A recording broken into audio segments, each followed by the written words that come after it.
बिस्मिल्लाहिर्रहमानिर्रहीम। इय्याका नअबुदु व इय्याका नस्तईन। CKD chronic kidney dysfunction जो कि मेरे बाबा को था और he was on dialysis from 3.5 years।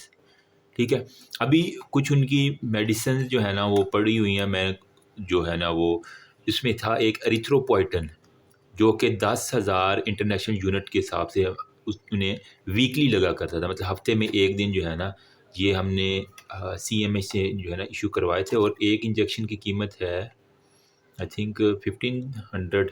नहीं, ये महंगा है थोड़ा सा ना, ये कीमत नहीं है इसकी, ये कुछ और लिखा हुआ है। लेकिन इस इंजेक्शन को अगर मैं खोल के दिखाऊं ना तो ये CKD वाले पेशेंट्स के, क्योंकि इनके किडनी एरिथ्रोपोइटन नहीं बना पा रहे होते, तो उनको ये लगवाना बहुत ज़रूरी होता है। और इससे मैंने खुद जो है ना ऑब्ज़र्व किया था कि HB CKD वाले पेशेंट्स की जो है ना वो काफ़ी इम्प्रूव हो जाया करती है। ठीक है, और इसकी हम ठंडी जगह पे रखते हैं ताकि ये फार्मूला इसका ख़राब ना हो जाए। और ये अभी भी ठंडा है, फ्रीज़र के अंदर पड़ा हुआ था, तो मैं वहीं से निकाल के लाया हूँ।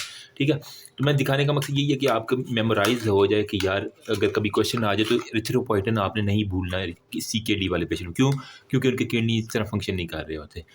बेसिकली होता क्या है CKD? Irreversible deterioration in the renal function, नाम ही काम है। मतलब जो भी हमारे पास काम ख़राब हुआ है उसको आप रिवर्स नहीं कर सकते। अगर करना है तो आप या डायलिसिस कर लें या रीनल ट्रांसप्लांट कर लें, यही बात, दो चीज़ें हैं। अच्छा, इसका दूसरा नाम होता है एंड स्टेज रीनल डिजीज़। अमूमन MCQs में आपको मिलेगा ESRD। तो कुछ लोगों को ये कन्फ्यूजन होती है, सर ये ESRD है, ये है and stage renal disease. Basically जहाँ पे CKD का वो प्रोसेस है, मतलब शुरू में CKD जो है ना वो कब थोड़े बहुत गुर्दे काम कर रहे थे, लेकिन ये इतना सवेर जब हो जाए कि जब तक हम रीनल रिप्लेसमेंट थेरेपी ना करें तो पेशेंट की डेथ हो जाए। ठीक है, तो इसे हम कहते हैं एंड स्टेज रीनल। मतलब ये कह लें कि रेफर है हमारे पास to CKD in which it become too severe, death is likely without renal replacement therapy. मतलब अगर हमने ऐसे पेशेंट में डायलिसिस या फिर हमने रीनल ट्रांसप्लांट ना करवाया तो ये पेशेंट की डेथ पक्की है, क्रोनिक डेथ। इसके हम कहते हैं कि वो डिजीज़ की उस सूरत को ESRD कहते हैं। ठीक है, अब यहाँ पे लॉस ऑफ फंक्शन हो जाता है जिसकी वजह से हमारे पास कलेक्शन हो जाती है बहुत से वेस्ट प्रोडक्ट्स की। ठीक है, और एक कंडीशन जिसे हम कहते हैं यूरीमिया, UREMIA। ठीक है, यूरीमिया ये हमारे पास होती है। और इस कंडीशन के अंदर हमें, यार ये कौन मैसेज कर रहा है, इस कंडीशन के अंदर हमें हर सूरत डायलिसिस के अंदर शिफ्ट करना है। पहले मरीज़ के वो जो वेस्ट हैं वो निकालने हैं, उसके बाद हम डायलिसिस करेंगे, उसकी पहले नॉर्मल। यूरीमिया के अंदर बेसिकली क्या क्या बातें आप ऑब्ज़र्व करते हैं? एक तो पेशेंट को मेटाबॉलिक एसिडोसिस होगा। ठीक है, तो रीनल जो हमारे पास है उनके अंदर मेटाबॉलिक एसिडोसिस यूरीमिया के केस में होगा। नंबर सेकंड पे, क्योंकि उनका फ्लूइड जो है वो किडनी सही तरह निकाल नहीं रही, तो उनके अंदर फ्लूइड ओवरलोड जो है ना, इसी वजह से ऐसे पेशेंट्स के अंदर हम एक बोतल फिक्स कर देते हैं कि तुमने दिन में इतना पानी पीना है, इस बोतल से ज़्यादा नहीं पीना, और वो किसी और गिलास में भी पानी नहीं पी सकता। ठीक है, वरना वो बद परहेज़ी कर जाते हैं, उन्हें पता नहीं चलता हमने कितना पानी पी लिया। उन्हें एक बोतल स्पेसिफिक कर देते हैं ½ लीटर की कि यार तुमने सारा दिन में सिर्फ इतना पानी पीना, वरना तुम्हारा फ्लूइड ओवरलोड हो जाएगा। ज़ाहिर बात है, जितना फ्लूइड पिएगा इंटेस्टाइन ने तो बाजार कर जाना है। साथ में हाइपरकेलेमिया, ऐसे पेशेंट को हम कहते हैं तुमने केला नहीं खाना, क्योंकि केले के अंदर पोटाशियम होती है, तो इनके अंदर केलीमिया के चांसेस बहुत ज़्यादा होते हैं। फिर यूरेमिक इंसेफलोपैथी हमारे पास जो है ना, यूरेमिक इंसेफलोपैथी और यूरेमिक पेरिकार्डाइटिस जो है ना, ठीक है, ये हमारे पास मतलब इन्फ्लामेशन ऑफ पेरिकार्डियम, वो सारे की सारे हमारे यूरेमिक पेरिकार्डाइटिस हो जाती है, इंसेफलोपैथी। ठीक है, इंसेफलोपैथी में बेसिकली ब्रेन के फंक्शंस जो है ना वो कॉम्प्रोमाइज़ होते हैं, बस यही है।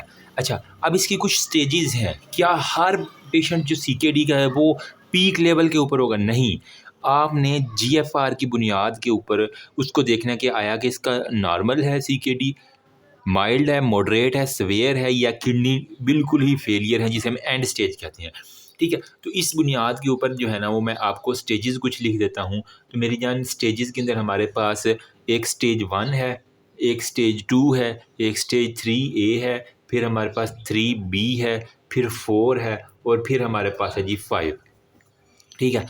अब GFR ग्लोमेरुलर फिल्ट्रेशन रेट अगर ये 90 या इससे अबव हो तो मतलब बंदा नॉर्मल है। ठीक है, तो ये आपने याद रख लेना है। मतलब अगर तो ग्रेटर देन 90 है तो मतलब उसको गुर्दे का ऐसा कोई इतना मसला नहीं है और वो हमारे पास नॉर्मल लाइफ जो है ना वो उसके गुर्दे की है। GFR हम चेक करवाते हैं, रिपोर्ट स्पेसिफिक हमने करनी होती है, इससे GFR हमें पता चल जाता है। अच्छा, स्टेज 2 के अंदर हमारे पास क्या होता है, अगर उसका GFR 60 से 89 तक मतलब 90 से कम है लेकिन 60 से 90 के दरमियान है। ठीक है, तो इसके हम उस कंडीशन को कहेंगे, इसको है माइल्ड CKD। ठीक है, मतलब अभी CKD है लेकिन वो माइल्ड है, इतना सीवियर नहीं है, पेशेंट चल सकता है अगर वो यहाँ पे अपनी मेडिकेशन स्टार्ट कर दे, अपनी लाइफस्टाइल इंप्रूव कर दे तो काफ़ी हो जाता है। 3A में क्या होता है, अगर यही मैं 60 से 45 पे ले जाऊँ, 45 और यहाँ से 60 की जगह 59 तक कर दें, तो ये हमारे पास होगा जी मॉडरेट। ठीक है, मॉडरेट CKD। और अब इसी 45 को मैं ले जाऊँ 30 के ऊपर, 15 इसके अंदर मज़ीद कम कर दूँ, तो यहाँ पे हमने किया 90 से 60 30 कम किया, यहाँ पे हमने 15 कम किया, फिर हमने 15 कम किया, तो 30 से हमारे पास 44 तक जो है ना वो हमारे पास होता है मॉडरेट। ठीक है, तो ये भी मॉडरेट CKD है और ये भी हमारे पास मॉडरेट CKD है, लेकिन हम इन्हें इसकी कैटेगरी में अगर तो वो 30 और 44 है उसको 3B करेंगे, अगर वो 45 से 59 के दरमियान है तो 3A होगा। ठीक है, अब इसके अंदर जो मेडिकेशन के अंदर फिर इस फ़र्क आ जाता है, वो आगे हम डिस्कशन करते हैं। अगर वो स्टेज 4 होगा तो 30 से मज़ीद हम कितना काम करें, इसका हाफ कर दो, 15। 15 से हमारे पास 29 के दरमियान जो है ना वो हमारे पास होता है जी सवेयर CKD। ठीक है, मतलब इस सूरत में मरीज़ के लिए अटेंशन होनी चाहिए, कान खड़े हो जाने चाहिए। अगर उसका GFR 15 से भी गिर गया है, ठीक है, वो पक्का डायलिसिस के ऊपर होगा। ठीक है, अब वो डायलिसिस ना करवाए तो वो पेशेंट जो है ना वो टाइम से ही जो उसने लाइफ जीनी है वो भी नहीं होगा, और ये बेसिकली इंडिकेशन है किडनी फेलियर की। और यहाँ पे मैंने आपको ESRD कहते हैं, एंड स्टेज रीनल डिजीज़, इस स्टेज को हम स्टेज 5 कंसीडर करते हैं। ठीक है, और यहाँ पे हमारे हर सूरत डायलिसिस और उसके बाद डायलिसिस से जब बंदा स्टेबल हो जाए तो उसके बाद रीनल ट्रांसप्लांट अगर फेवरेबल कंडीशन हो तो वो करवानी होती है। ठीक है, तो ये हमारे पास है कुछ कंडीशन जो आपने स्टेजेस की बुनियाद पे करनी होती है। अब काजेज़ क्या हैं, क्यों हुआ CKD किसी भी पेशेंट को? देखो, अगर आपकी फैमिली में डायबिटीज़ पॉजिटिव है तो बहुत ज़्यादा आपको एहतियात करने की ज़रूरत है। ठीक है, तो काजेज़ यहाँ पे मैं इसके मेंशन कर देता हूँ। सबसे मेन है डायबिटीज़ मेलाइटस। ठीक है, मेरे फादर को ये थी डायबिटीज़, क्योंकि हमारी फैमिली के अंदर है और हो जाती है थोड़ी सी ओल्ड एज के अंदर जो है ना, लेकिन अगर बंदा शुरू से एहतियात कर लेना, ठीक है, ज़ाहिर बात है, तो अगर हर कोई तो डॉक्टर नहीं ना होता जी, तो वो तो अब तो हम बाद में बने हैं, तो फिर हमें जब डिटरमाइन हुआ तो उसी वक्त हमने पकड़ा डायबिटीज़ मेलाइटस एक सबसे बड़ी काज है। नंबर सेकंड पे हमारे पास है हाइपरटेंशन। ठीक है, इसको हमने कंट्रोल में रखना होता है। अगर उसको फिर इसके अलावा कुछ दूसरी डिजीज़ है, ग्लोमेरुलर उसको कोई डिजीज़ है, कोई इंटरस्टिशियल किडनी डिजीज़ है, ठीक है? मतलब किडनी के अंदर ही कोई ऐसा मसला है जो उसको तबाह कर रहा है। सिस्टेमिक मतलब अगर किसी को SLE सिस्टेमिक लूपस एरिथ्रोमेटोसिस है, उसके अंदर हमने देखा गया है। फिर वो कहते हैं किसी को रीनल आर्टरी स्टेनोसिस है, ठीक है? जो उसको आर्टरी सप्लाई कर रही है वो प्रॉपर नहीं जा रही, तो रीनल आर्टरी स्टेनोसिस एक बड़ी वजह है, ठीक है? कॉन्जेनिटल इनहेरिटेड डिजीज़ है और कुछ इडियोपैथिक डिजीज़ है, वो आपने देख लेनी है। अच्छा, क्लिनिकल मैनिफेस्टेशन क्या है? मैंने ये एरिथ्रोपोइटिन का आपको इंजेक्शन दिखाया, ये किस नाम से आ रहा है? एरिथ्रोजिन। मैं कोई प्रमोट नहीं कर रहा, इसके नीचे बस ब्रांड नेम देखें, एरिथ्रोपोइटिन ये लिखा हुआ है इंजेक्शन। ठीक है, अब यहाँ पे जो है ना क्लिनिकल मैनिफेस्टेशन में सबसे पहले वो पेशेंट प्रेजेंट करते हैं एनीमिया, सीवियर एनीमिया उसको होना शुरू हो जाएगा। ठीक है, और वजह क्या है? किडनी ने एरिथ्रोपोइटिन जो है ना वो सेक्रेट नहीं किया, तो हमारे पास एरिथ्रोपोइटिन जो है ना वो कमी है इसकी, और इसके अंदर जो एनीमिया होता है, क्योंकि आरबीसी बन ही नहीं रहे, जो बन रहे हैं वो नॉर्मल है, तो नार्मोसिटिक नार्मोक्रोमिक और नार्मोसिटिक एनीमिया जो है ना इस पेशेंट के अंदर CKD में होता है। ये भी एक MCQs है, NN दोनों याद रखना। ठीक है, नंबर सेकंड पे हमारे पास ब्लीडिंग। ठीक है, प्लेटलेट जो है ना वो हमारे पास नॉर्मल होते हैं लेकिन वो डीग्रेनुलेट नहीं हो पाते। ठीक है, तो इसकी वजह से वो अपने ख़ास ग्रेन्यूल्स रिलीज़ नहीं कर पाते, जिसकी वजह से हमारे पास ये ब्लीडिंग हो जाती है। फिर कार्डियोवैस्कुलर जो है ना डिजीज़ मोस्ट कॉमन है CKD में डेथ के अंदर, जो कि आई थिंक अब्बू को साइलेंट MI और कार्डियोवैस्कुलर डिजीज़, यही था जो लास्ट पे उन्हें हुआ, लेकिन जितना हम कर सकते थे हम किया। अच्छा, अब इसके अंदर फ्लक्चुएशन हो जाती है। अब पेरिकार्डाइटिस, ठीक है, इन्फ्लामेशन, पेरिकार्डाइटिस जो है ना बेसिकली एक्सेलरेटेड एरिथ्रोस्क्लेरोसिस के साथ हमारे पास प्रेजेंट करता है, ठीक है। हाइपरटेंशन हो सकता है, हाइपरलिपिडेमिया, फ्लूइड ओवरलोड, ठीक है। और ये को बाकी जो हार्ट्स को जो मज़ीद कमज़ोर कर देने वाली चीज़ें हैं ना, वो सारी मिल के उनके अंदर डेथ की एक बड़ी वजह बन जाती हैं। फिर हम साथ में हमारे पास होता है जी हाइपोकैल्सीमिया हो जाता है। ऐसे पेशेंट को हमने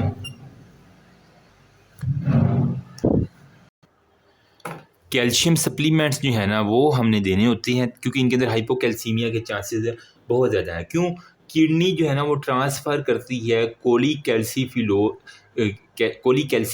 को, ठीक है। एक उनका एक्टिव मेटाबोलाइट होता है, ठीक है। कोलीकैल्सीफिरोल को हमारे पास 125 डाईहाइड्रोक्सी कोलीकैल्सीफिरोल के अंदर, ठीक है। उसके लिए एक एंजाइम होता है हमारे पास जिसे हम कहते हैं 1 अल्फा हाइड्रोक्सीलेज, जो कि कोलिक एसिड वो 25 हाइड्रोक्सी कोलिक एसिड वो लीवर से फिर किडनी के अंदर आता है, तो वो 125 को डाई हाइड्रोक्सी कोलिक एसिड के अंदर चेंज। जब गुर्दे ही अपना काम नहीं कर रहे, इसकी वजह से हमारे पास 125 डाई हाइड्रोक्सी कोलिक एसिड जो कि एक्टिव फॉर्म है, ठीक है, ये नहीं हो सकती।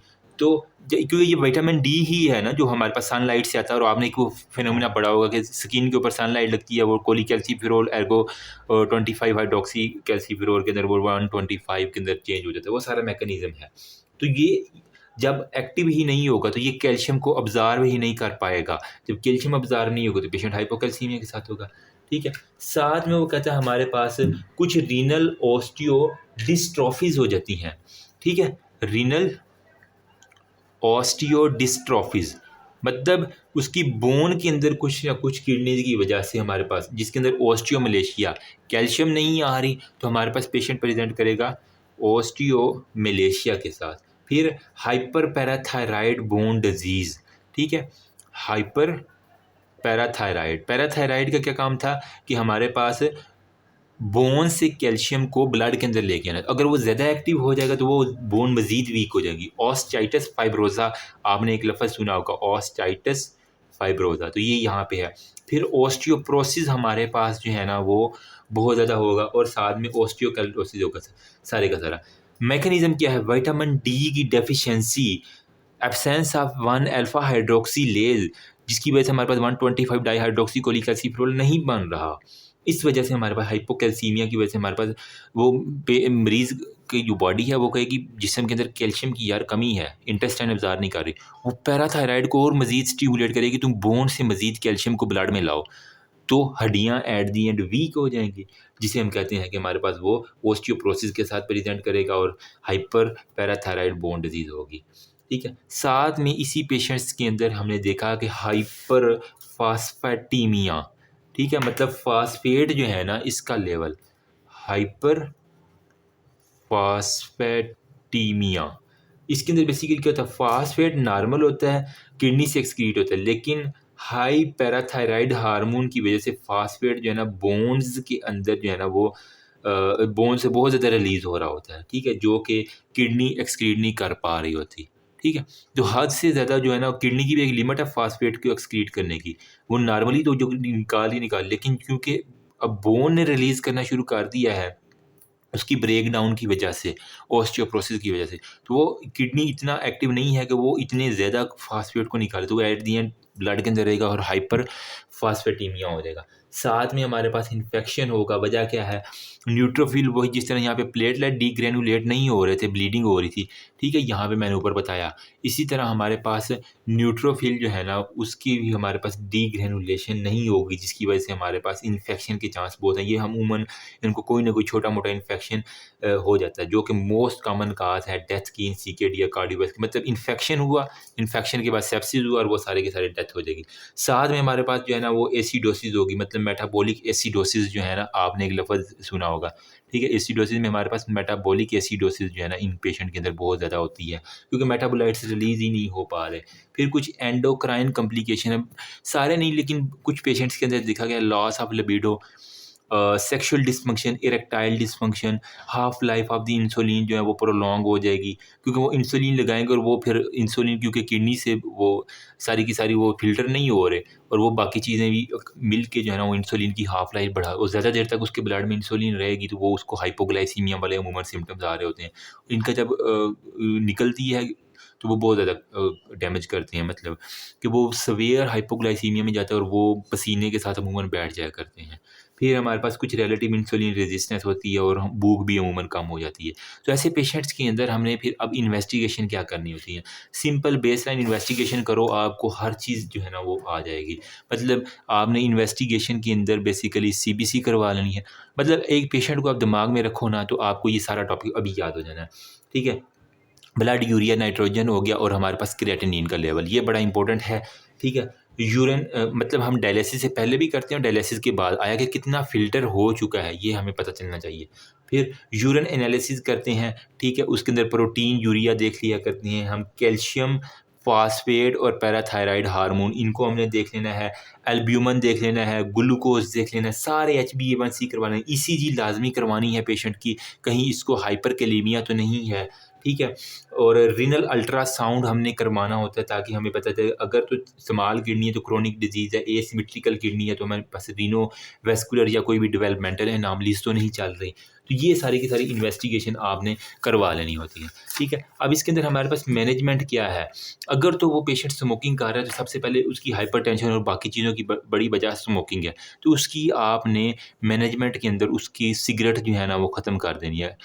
अच्छा, यहाँ हमारे केस में स्मोकिंग का कोई इश्यू नहीं था, हमारे पास फैमिली डायबिटिक हिस्ट्री थी, उसी वजह से हमारे पास ज़्यादा डैमेज हुआ हमारी फैमिली के अंदर, ठीक है? स्मोकिंग हो गया, नंबर सेकंड पे मॉडरेट प्रोटीन रिस्ट्रिक्शन। ऐसे पेशेंट्स को हम प्रोटीन, ये नहीं कि ईद के ऊपर भी वो गोश्त खा रहे हैं, नहीं। एक ख़ास अमाउंट में मॉडरेट प्रोटीन जो है ना वो आपने देनी होती है, मतलब 1 बोटी या 2 बोटियाँ, वो भी ग्राम्स के लिहाज से हम एडजस्ट करके देते हैं पेशेंट की कंडीशन के ऊपर। फिर लो सोडियम, उसे कहते हैं तुमने नमक के बगैर जो है ना वो खाना खाना है, ठीक है? क्योंकि हम आटे में भी नमक मिला लेते हैं, वो आटे से नमक चला जाता है उसकी बॉडी के अंदर इतना कि वो काफ़ी होता है। तो इसे हम सालन फीका देना के शुरू कर दिया करते हैं। रिस्ट्रिक्ट पोटाशियम, उसे कहते हैं तुमने केला नहीं खाना। फिर हमने फ़ॉस्फ़ेट और मैग्नीशियम की रिस्ट्रिक्शन करनी है, ऐसी चीज़ें जिसके अंदर फ़ॉस्फ़ेट हो और मैग्नीशियम वाली चीज़ें हों, ठीक है? फिर एक डायटीशियन आती है, डायलिसिस सेंटर में होती है, वो उन्हें फूड एडजस्ट करके देती है कि सर आपने ये खाना है, ये नहीं खाना। तो ये बड़ी एक इम्पोर्टेंट थी सीएमएच के अंदर, मुझे अच्छी बात जो लगी डायटीशियन वाली, उन्होंने हायर की हुई थी एक। अच्छा, अब यहाँ पे है जी हमारे पास ब्लड प्रेशर। ब्लड प्रेशर में हमने मेंटेन करना बहुत ज़रूरी है क्योंकि ये मज़ीद इसको एग्रीवेट कर देता है। अगर तो वो नॉन डायबिटिक है और उसको सीकेडी हो चुका है तो इसके अंदर हमारे पास उसका ब्लड प्रेशर 130/80 से हमेशा कम होना चाहिए। लेकिन अगर वो डायबिटिक है तो वो 125/75 से हमेशा कम होना चाहिए। अब यहाँ पे हम क्या कर सकते हैं, एएस इन्हिबिटर स्टार्ट कर सकती हैं, एंजियोटेंसिन रिसेप्टर ब्लॉकर स्टार्ट कर सकती हैं, ठीक है? एएस इन्हिबिटर और एआरबीज़, ठीक है? ये सारी फार्माकोलॉजीज़ है, वो हम इसके अंदर साथ में हम क्या कर सकते हैं कि कुछ अदर ड्रग्स हैं जिनके अंदर हम नॉन डायबिटिक कीटोएसिडोसिस वो सारे की सारी प्रिवेंट कर सकते हैं। साथ में हम डायूरेटिक्स देते हैं ताकि उनका लेसिक के नाम से ग्रीन सी गोली आती है, ताकि उनका फ्लूइड ओवरलोड ना हो, ठीक है? अब यहाँ पे उसने एक टेबल बनाया हुआ है जिसके अंदर उसने कुछ बातें लिखी हैं, या मैं क्योंकि इरफान मसूद से सारी करवा रहा हूँ, मोस्टली स्टूडेंट इरफान मसूद से पढ़ रहे थे तो इस वजह से। अगर एनीमिया है तो हमने ये एरिथ्रोपोइटन रिप्लेसमेंट थेरेपी देनी होती है, ठीक है? कुछ 2000 यूनिट वाले आते हैं लेकिन 10,000 वाला एक लगा लो तो काफ़ी हो जाता है। एरिथ्रोपोइटन रिप्लेसमेंट करनी है, साथ में हमने आयरन सप्लीमेंट्स देने होते हैं। अगर उसको ब्लड 7 से कम है तो फिर हमें हर सूरत ब्लड लगाना पड़ता है ऐसे पेशेंट में। हाइपोकैल्सीमिया, कैल्शियम कम है तो विटामिन डी की और कैल्शियम रिप्लेसमेंट, कैल्शियम की गोली देती हैं और विटामिन डी की। विटामिन डी के ना कैप्सूल आते हैं पीने के लिए, हम अमूमन पानी के अंदर उसके जो बोतल फिक्स की होती है उसी के अंदर डाल दिया करते हैं। अमूमन ये दूध के साथ लेना होता है लेकिन दूध थोड़े से दूध के अंदर जो है ना हम ऑस्टियोमलेशिया के लिए vitamin D, calcium replacement, bleeding के लिए हमने डेस्मोप्रेसिन देनी होती है, जो कि हमारे पास प्लेटलेट के फंक्शन को इंक्रीज़ करती है जब ब्लीडिंग होती है। हाइपरफॉस्फेटेमिया, ओरल फॉस्फेट बाइंडर हम देते हैं। हाइपर मैग्नीसीमिया हमने रिस्ट्रिक्ट करना है जो भी मैग्नीशियम वाली डाइट है। प्रूराइटस, उनको अमूमन ख़ारिश रहती है तो डायलिसिस और अल्ट्रावायलेट लाइट से हम उसको एक्सपोज़र दिलवाते हैं। एरिथ्रो एथेरोस्क्लेरोसिस के लिए हमने डायलिसिस के, क्योंकि दिल के अंदर जो है ना वो वेसल्स के अंदर कुछ ना कुछ गड़बड़ी हो सकती है, डायलिसिस है। एंडोक्राइनोपैथो बचाने के लिए हमने टेस्टोस्टेरोन रिप्लेसमेंट और डायलिसिस करना है। मेटाबॉलिक एसिडोसिस के लिए सोडियम बाइकार्बोनेट देना, ताकि हमारे पास SCO3 लेवल 22 mmol से कम रहे, ठीक है। बाकी उसने लिखा हुआ कि हाइपर फास्फेटीमिया में ओरल फास्फेट बाइंडर जो है ना वो हम दे देते हैं, जो कि फास्फेट को बाइंड करके रखते हैं, फास्फेट की अब्जॉर्प्शन नहीं होने देते आपकी इंटेस्टाइन से। तो ऐसी ड्रग देनी है जिसके अंदर हमारे पास फास्फेट बाइंडर हों, ठीक है। अगर हमारे पास PO4 रेज है लेकिन कैल्शियम कम है, तो कैल्शियम एसीटेट या कैल्शियम कार्बोनेट देते हैं। लेकिन अगर दोनों ही हाई हैं, कैल्शियम भी हाई है, तो ज़्यादा कैल्शियम भी किडनी के लिए स्टोन बना सकती है। तो फिर हमारे पास सेवेलिमर हो गया, लेथेनम जो है ना, वो 2 मेडिसिन हैं जो हम देती हैं। तो हमारे पास तो अब डिपेंड करता है पेशेंट की रिपोर्ट्स के ऊपर, उसके अंदर कैल्शियम का लेवल क्या है, उस बुनियाद पर हमें कैल्शियम एसीटेट या कैल्शियम कार्बोनेट CC या CA हम इसको दे सकते हैं, ठीक है। नेक्स्ट हम देखते हैं जी रीनल रिप्लेसमेंट थेरापीज़, जिसके अंदर हमारे पास एक है जी हीमोडायलिसिस, हीमोफिल्ट्रेशन। वो नेक्स्ट वीडियो में आ जाए, ये वीडियो काफ़ी लंबी होगी। Thank you so much. बताना मज़ा आ रहा है कि नहीं आ रहा, क्योंकि ये मैंने खुद 3 सालों के अंदर पूरी ट्रीटमेंट के अंदर मैं साथ रहा, हर ईद के ऊपर, हर छुट्टी के ऊपर मैं अब्बू के साथ। तो मुझे ये कह लें कि मेरे दिमाग के अंदर इम्प्रिंट हो चुकी हैं चीज़ें। सारी रिपोर्ट्स को मॉनिटरिंग खुद करना मैंने पूरे 3 साल में, कुछ बाकियों से हेल्प लेना, नो डाउट फिर सीनियर तो आते हैं हेल्प के लिए, उन्हीं से ही हेल्प लेके मैं फिर फर्दर जो जितनी भी ट्रीटमेंट थी वो मैं खुद ही उसको कंटिन्यू करता था। That's all about, thank you so much. अगर किसी ने डायलिसिस वाली वीडियोस देखनी है ना, तो मैंने पिछली वीडियो में भी दिखाई थी, लेकिन अगर कोई रह गया है तो वो उसको मैं ज़रा दिखा देता हूँ, ताकि आपको ईज़िली जो है ना ये हो जाए, ठीक है। तो ये वाली जी है मेरे पास एक डायलिसिस मशीन की, मैंने ये लास्ट पे भी दिखाई थी, ठीक है, ये वाली, ठीक है। ये डायलिसिस मशीन सारी है, this is just for educational videos. ये यहाँ पे डायलिसिस मशीन, उसको ब्लड को जो है ना वो सारे के सारे सर्कुलेट करके मशीन से निकाल के, और वो सारे का सारा ब्लड फिल्टर होके वापस बैक जा रहा होता है, ठीक है। ये मैं इसको पालपेट कर रहा हूँ, और ये सारी की सारी, ठीक है। और ये वो फिस्चुला लगा हुआ है, उसके ऊपर हमने जाके इसको इंसर्ट करना होता है। That's all about. अल्लाह हाफिज़।